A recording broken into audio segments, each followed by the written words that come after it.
Rural Heritage on RFD TV is brought to you by Rural Heritage Magazine, a bi-monthly magazine featuring articles about farming and logging with draft animal power, small-scale diversified family farming and homesteading, and other aspects of our rich rural heritage.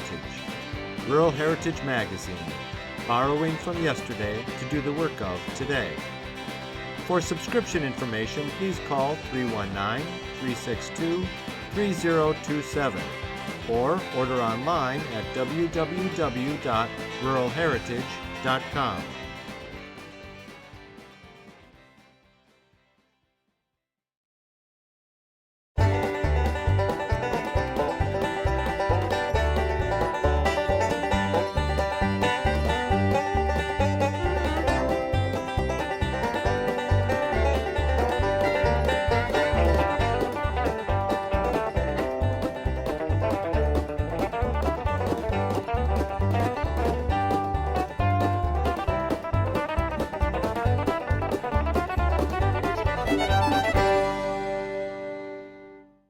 Hi, I'm Mike Wildenstein.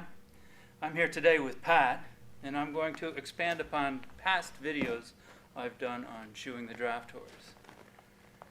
It's a tough job. It's a dangerous job. One has to be physically fit. You have to have well-trained horses. You have to be ready for the task. And ready for the task, I mean meet the physical demands and know what you're doing. Because the foot is a sensitive area of the horse that demands attention, and without appropriate shoeing, you can create a lot of damage. We'll go over some of the basic steps that I use to work through a draft horse. First and foremost, have a horse that'll stand and a handler that can hold on to the horse and be concerned about your safety. These horses are getting bigger and bigger with the breeding practices that we use today. And your bones aren't made to carry their bones. So use some of the products available to you today for your safety and for your longevity. All right, we'll move on to the hooves, but before we do that, let's talk about the horse. It's important to look at the horse, walk around the horse, watch the horse walk. You want to see if there's any lameness concerns before you even start. You want to see if there's conformational abnormalities. You want to see if there's defects in the horse's feet and or old injuries in the legs that might be of concern while we're shoeing. The hoof is a road map of what's going on up above. If the hooves are worn unevenly, it's an indication that there is a deviation within the limbs, and we may want to address that in the hooves. I bred and raised this horse, so of course he's perfect. And you have to keep that in mind when you're working with someone's horses.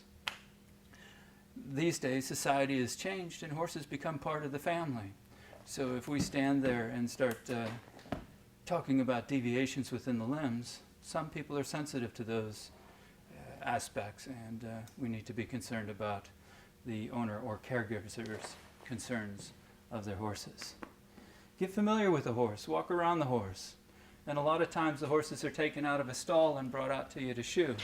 Sometimes, especially on a young horse like this one, it's best to take them out and hook them to a drag or exercise them for a while. Get the wind out of them. It'll make life a lot easier. Even in your mature horses, that can help out. If they're a little stiff behind, if you take them out and exercise them for a while. Even if you lunge them, it makes a big difference on your ability to get the horse done. It's important to work fast and efficient. It's important not to hold the hoof up very long because draft horses don't stand very well. And when I'm working on Pat, this is just Pat's third set of shoes, but when I'm working on him, I'll work one side or diagonally, meaning I'll take a front shoe off and a hind shoe off, get those done, and then move to the other side.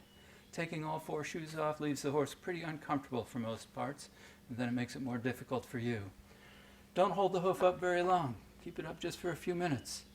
You're not going to complete a task. Just do a little bit and move to another foot, back and forth. That'll make life a lot easier, especially on a young horse or on a horse that's a little sore from maturity. All right, let's move on. Percheron draft shoes, strong and reliable. Anytime your horses are working in rough terrain, the Percheron Draft Series is your most likely choice of horseshoes. With the strength to hold up and protect the hoof, the most demanding of environments won't overwork these shoes. To view the full line of Carencart horseshoes and to find a Farrier Products dealer near you, visit www.farrierproducts.com. First and foremost, because the hoof is wearing faster than it's growing. It's important to protect the bottom of the hoof. We may also shoe a horse because it needs traction. He's been hauling out logs in the winter, so we had shoes on that allowed us to put traction devices in them, studs. We may shoe horses because they have a deviation in their limb and wear unevenly, and we want to help them out. We may shoe a horse because it has an injury or a pathology, and we're trying to help them through that or reduce the pain and speed up the healing process. Pat has shoes on primarily for traction and because he works, and we want to protect those hooves from wearing faster than they're growing. The last process in the process of shoeing a horse is to make the clinches, and the clinches are where the nails are bent over on the outside of the hoof. So the first process in the process of shoeing a horse would be removing the shoes, and cutting those clinches is the first thing we're going to do. The tool we're going to use is a clinch cutter, and a clinch cutter has a flat side and a tapered side, and we want the flat side against the hoof, and we want to cut or straighten out those clinches so that we do not create damage to the hoof wall as we're pulling that shoe off. When I'm using the clinch cutter, I'm going to use a urethane hammer.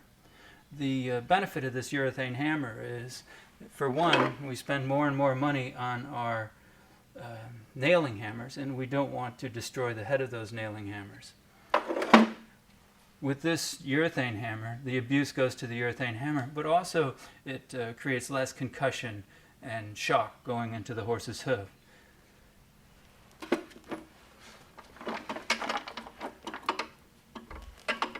When I pick him up, I want to keep him in the natural range of motion. So let's do that again. I pick him up. First, let him know I'm around. I'm going to reach down. I'm going to give him just a squeeze above the fetlock as I'm pushing forward on his knee. Keep that within the natural range of motion. And then I'm going to slide myself in underneath there. You see the shoe has been drilled and tapped for studs that we use during the winter. I'm going to take the clinch cutter, flat side against the hoof, find the clinch, and just give it a sharp blow, and walk around and cut those clinches individually. This is a plain stamped shoe, meaning each individual nail is just punched. If they have a crease in there, a crease or a ridge in there, that's a traction device. But these, I can loosen those nails up just by giving each nail a little pop here.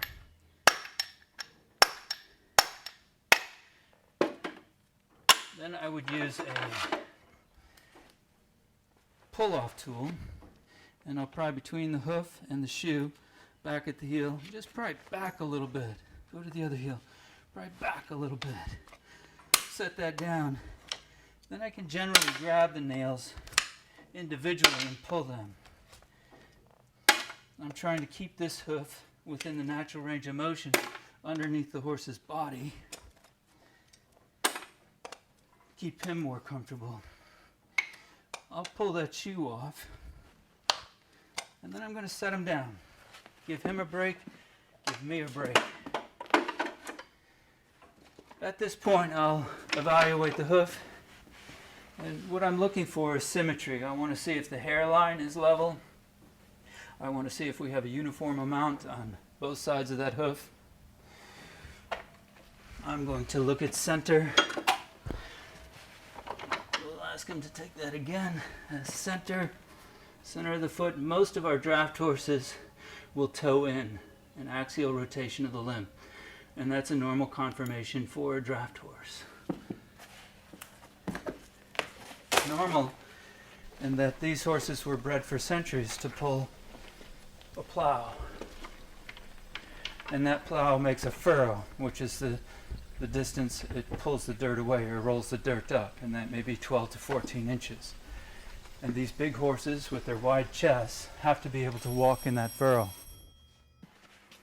A horse's hoof, it takes 9 months to a year for it to grow out from the hairline to the bottom. 9 months to a year.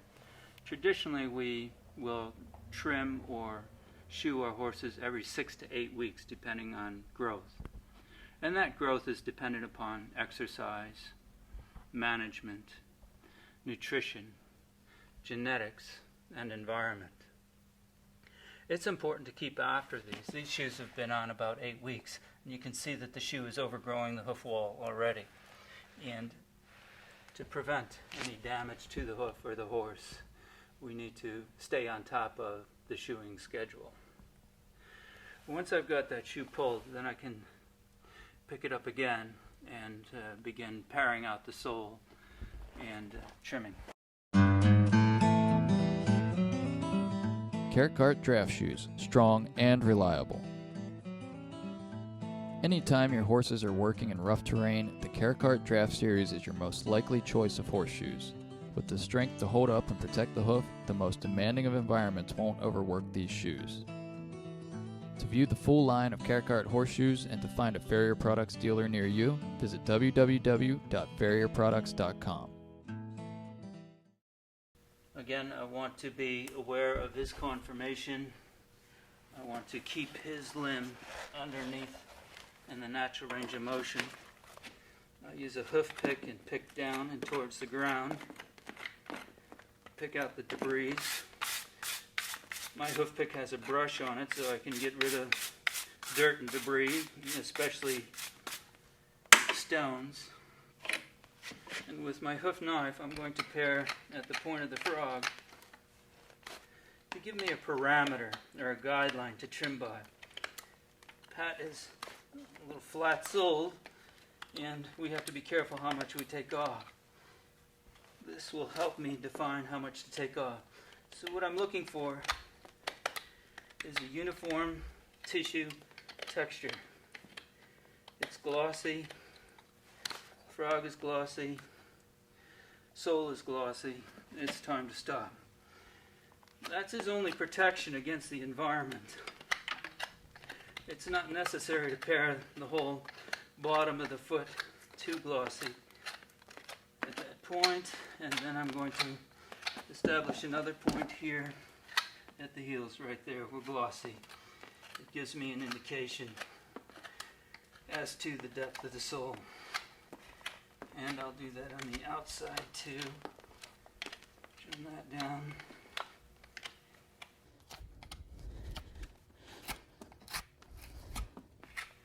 And then turn the knife and make a trail around the edge that I'll follow with my nippers.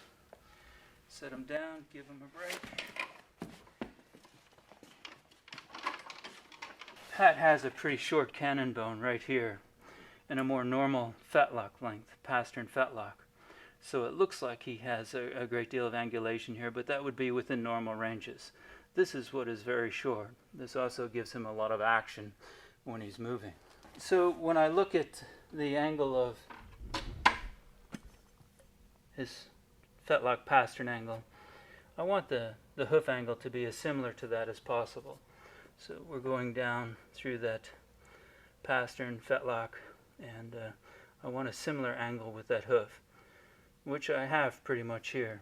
The important part is making sure that toe does not grow too long and keeping the shoe set back somewhat on a horse that is back at the knee. It should be your goal that your horse is taken care of every 6 to 8 weeks, so that there is no great deviations within the hoof, the length of wall, the duration of shoeing or trimming period, so that adjustments every time are small. If a horse is gone a long period of time and there's a great adjustment to be made, you can't expect to do that all with one trimming. At best, it'll take 3 to 4 trimmings or shoeings to make that adjustment. We want to do it as conservatively as possible and as often as possible. So your goal should be keep a regular shoeing or trimming schedule, then you aren't going to have these problems. It's important to be consistent with your trimming or shoeing, and consistency would include having a professional work on your horses and having that professional work on your horses on a regular basis. Often it's difficult to get a farrier to work on your heavy horses, and mostly because they have a bad reputation. They haven't been trained or worked with enough so that it becomes a very difficult and dangerous job to put shoes on. If the horse is trained, the only difference is the weight of the horse. And if you use something like a hoof jack to take some of the weight off of you and to make it safer, get your horse used to that, which generally takes about 30 seconds, it can make life a lot easier. And I can use that on the front hooves too. A horse's hooves should be picked out regularly. Regularly meaning what we learned in 4-H or FFA or Pony Club every day. Clean out the debris. Look at the bottom of the foot. Make sure that there's no stones or nails or glass stuck in there. And it's easy enough to do and safe enough to do. If you have your horses calm, you get them used to picking it up. I can set that cradle there, and I can take my hoof pick and pick that up. And I know there are a lot of people that trim the hooves on their hoof jack. Just get a foot on there, get your leg behind his knee, and then we can take the nippers and walk on that trail I made from heel to toe. I'm not going to cut down into sole, I'm just trimming the excess hoof wall. And Pat has never done this before. I always trim or shoe my horses, especially in the front, between my legs, because that's what I'm used to. There we go. So I've trimmed the excess hoof wall, and I'll set them down, give them a break, and I'll go back and rasp.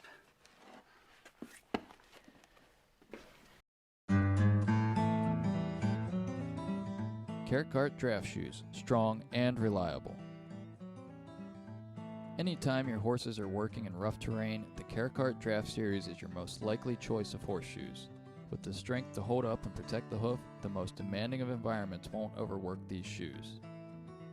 To view the full line of Percheron horseshoes and to find a Farrier Products dealer near you, visit www.farrierproducts.com.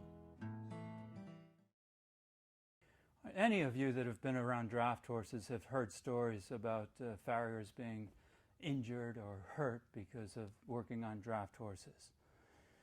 So after training, there are instances where you're going to have a horse, you've bought a horse that hasn't had the training you would have given it since birth, and it may require the use of a sedative. Veterinarians have some wonderful sedatives that will make your life a little easier. We also have stocks available to us. Stocks, you can also get hurt in stocks. The horse can also get hurt in stocks, but it may be a safer situation than dealing without them. And that's a whole another informational video to work with horses in stocks. Most importantly, the horse is well trained. You have space around the horse. You have a safe environment. You have lights above you so that you can see what you're doing. You have a relatively flat floor so that you can see the angles of the hoof, the limbs. You have an environment that's free of obstacles. There's no pitchforks or rakes, shovels leaning up against the wall that are going to fall into you. Not a lot of noise on the outside that's going to distract the horse. You keep moving around the horse, meaning from one foot to another. Don't hold them up too long, and take breaks and give the horse some breaks. Sometimes that's difficult when you have a busy schedule and things to do, but it can be, in the long run, a better way to go about it. Another thing is consider the horse's comfort. If it's really hot, a fan helps out. Above all, this season, get a good fly spray and spray the horse down so they're not swatting flies, because that will also irritate them and frustrate them. So spray the horse down and keep the flies off them. It'll make a remarkable difference in your ability to get the job done safely and efficiently. It's important that you have a handler that is knowledgeable with the horses and is familiar with the horses that you're working on. Once in a while it becomes necessary to change handlers so that you have a person who is comfortable and not afraid of the horse and able to handle the horse and have a concern for your safety and longevity, the one working on the horse's hooves. So I've taken the nippers and nipped off the excess hoof wall. I'll clean up the frog a little bit with a knife, but I'm going to refrain from manicuring the bottom of the foot excessively. The horse needs that protection against the environment. I will clean this dirt debris out from underneath the bar here and here. And then I use a loop knife and I'll just trim that up, clean the corners out, make sure that if someone is so inclined they can get a hoof pick in there, clean that up. I use a very broad file for the draft horse hooves, and because he has a flat foot, I need to go around that foot, around that frog, and work on flattening out where I've nipped. I'm going to bring the heels back as uniform as possible, and then I'm going to get a uniform hoof wall from the solar surface here.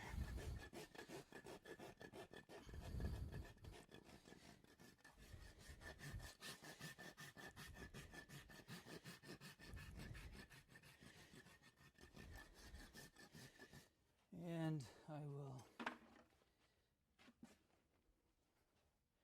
put the foot in this position and evaluate how flat I've gotten that.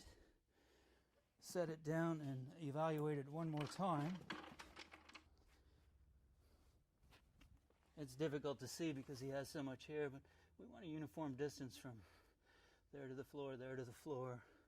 Look from behind the hoof and evaluate the distance there also. And once I've trimmed from the solar surface, then I'm going to pull it forward, put it on a hoof jack with a peg in it. Again, being considerate of the horse, keeping it within natural range of motion. Put my knee behind the pastern, and then rasp on the outside of the hoof wall to that parameter I set on the solar surface.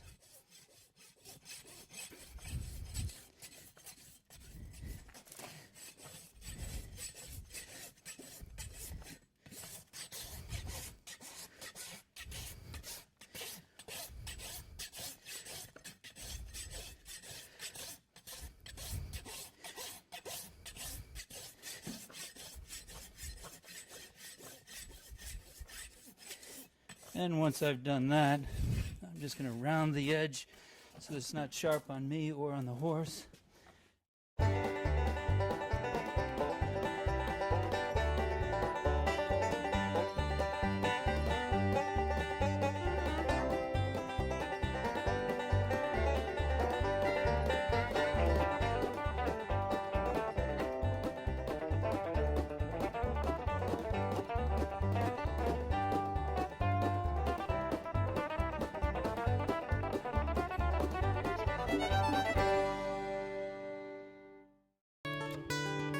This program is available for purchase.